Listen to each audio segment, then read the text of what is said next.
ओम श्री सरस्वत्यै नमः। नमस्कारः।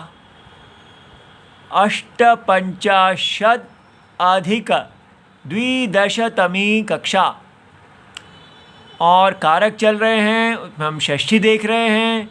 आज का सूत्र है तुल्य अर्थैः अतुलोपमाभ्याम तृतीया अन्यतरस्याम 2372 अष्टाध्यायी जी में देखा जाता है।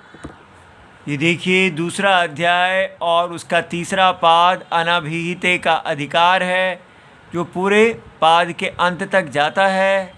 और इसमें षष्ठी शेषे 2350 है सूत्र नंबर। और ये पूरा सूत्र आज अनुवृत्ति देने वाला है। दोनों शब्द अनुवृत्ति में मिलेंगे। और आज का सूत्र है 2372 तुल्य अर्थैर अतुलोपमाभ्याम तृतीया अन्यतरस्याम। ठीक है, तो संधि विच्छेद तुल्य अर्थैः तृतीया विभक्ति बहुवचनम, अतुलोपमाभ्याम तृतीया विभक्ति द्विवचनम, तृतीया प्रथमा विभक्ति एक वचनम, अन्यतरस्याम सप्तमी विभक्ति एक वचनम, रमा शब्दवत। अच्छा, अब है समास विग्रह। तुल्यः अर्थो येषाम, ये अर्थः का ओ हो गया है, तो तुल्य अर्थ है जिनका, वे तुल्य अर्थाः अर्थात शब्दाः। तो तैहि तुल्य अर्थैहि बहुव्रीहि। तो बहुव्रीहि क्यों बना? क्योंकि ना पूर्व पद अर्थ प्रधान है, ना उत्तर पद, ना तुल्य ना अर्थ। शब्द अन्य पद अर्थ प्रधान होने के कारण ये बहुव्रीहि हो गया। फिर अगला है तुला च उपमा च। तुलोपमे अ और उ को संधि होके ओ हो गया, गुण हो गया। और ये रमा रमे, तो तुलोपमे स्त्रीलिंग में द्विवचन हो गया।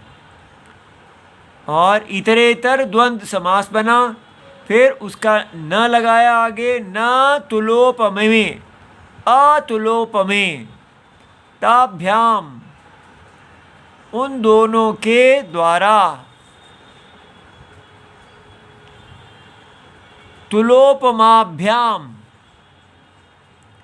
ये बन गया द्वंद्व गर्भो नन तत्पुरुषः। तो नन तत्पुरुष क्यों है? कि उत्तर पद का अर्थ प्रधानता है, न तुलोपमे। ठीक है, अच्छा जी, तो वृत्ति देखते हैं इसकी। तुल्य अर्थैः शब्दैः योगे। तुल्य अर्थों के साथ, ये सह तृतीया है, तुल्य अर्थों के साथ योग होने पर शेषे विवक्षिते, जब शेष अर्थात कारक अविवक्षा ऐसी विवक्षा हो तो तृतीया विभक्ति भवति, तृतीया विभक्ति भवति, विभक्तिर्भवति अन्यतरस्याम। माने विकल्प से शेष की विवक्षा में तृतीया का विकल्प कर दिया गया है। लेकिन पक्षे षष्ठी च, और पक्ष में शेष के कारण षष्ठी विभक्ति भी होती है। लेकिन तुलोपमा शब्दौ वर्जयित्वा, तो तुला और उपमा शब्द को छोड़कर, तो अगर तुला और उपमा शब्द सदृश अर्थ में प्रयोग होते हैं, ठीक है, तुल्य अर्थ में प्रयोग होते हैं, तब उनमें षष्ठी ही होती है, तृतीया नहीं होती। ठीक है, विशेष शेषे विषय तृतीया विधानात्। तो वास्तव में तो ये शेष का विषय था, कारक अविवक्षा, वहाँ तृतीया का विधान करने के कारण तया मुक्ते, जब आप तृतीया का विधान नहीं कर रहे हैं तो षष्ठिरेव भवति। उदाहरणम तुल्यो देवदत्तेन, तुल्यो देवदत्तस्य, तुल्य है देवदत्त के साथ। ठीक है, तो यज्ञदत्तः ऐसे। सदृशो देवदत्तेन, सदृशः देवदत्तस्य वा यज्ञदत्तः। तो ये समझना है कि किसमें तृतीया लगानी है, जिससे तुलना की जा रही है। यज्ञ देवदत्त से, देवदत्त के से सदृश है। ठीक है, तो जिससे आप उसकी तुलना कर रहे हैं वहाँ तृतीया या षष्ठी लगाएंगे। ठीक है, तो तुल्य अर्थ शब्द और तो तुल्य, सदृश, सम, संकाश इति इस प्रकार और शब्द भी हैं। तो कृष्णस्य तुल्यः उद्धवः। ठीक है, तो उद्धव जो है वो कृष्ण के तुल्य हैं, ऐसा। तो यहाँ पर अब तुलना, उद्धव की तुलना कृष्ण से की जा रही है, इसलिए यहाँ षष्ठी आई है। ठीक है, या कृष्णेन तुल्यः।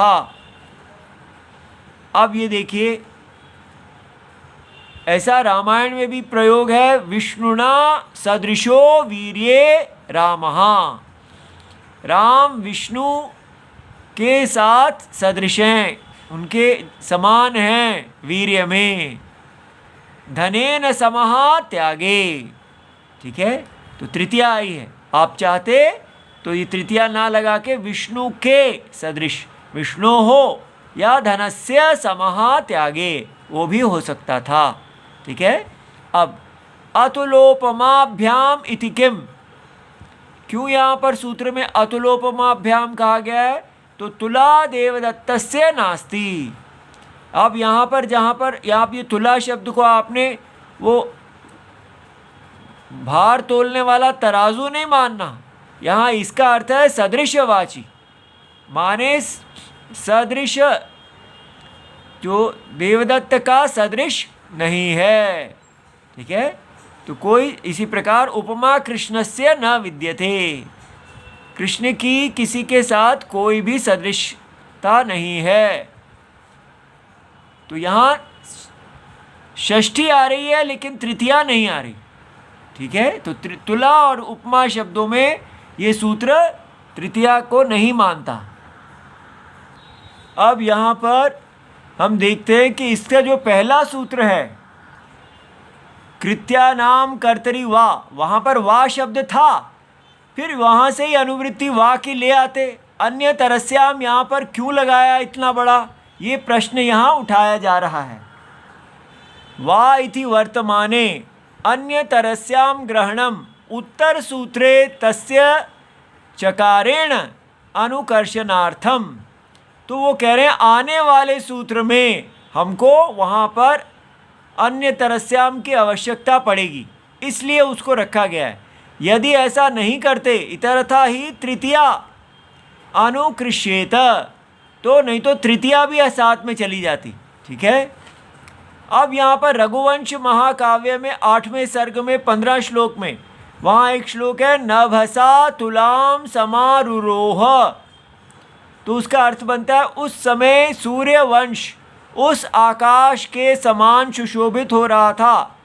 तो यहाँ पर नभसा जो है वो उसकी तुलना सूर्यवंश के साथ की गई है, तो नभ में तृतीया हुई है।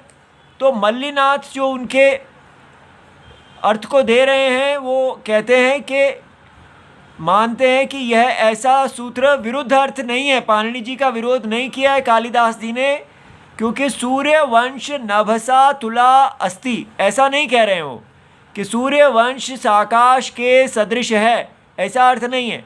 वहाँ वो कह रहे हैं सादृश्यम, उसका भाव है सूर्यवंश में उस समय आकाश के सादृश्य की सदृशता देखी गई।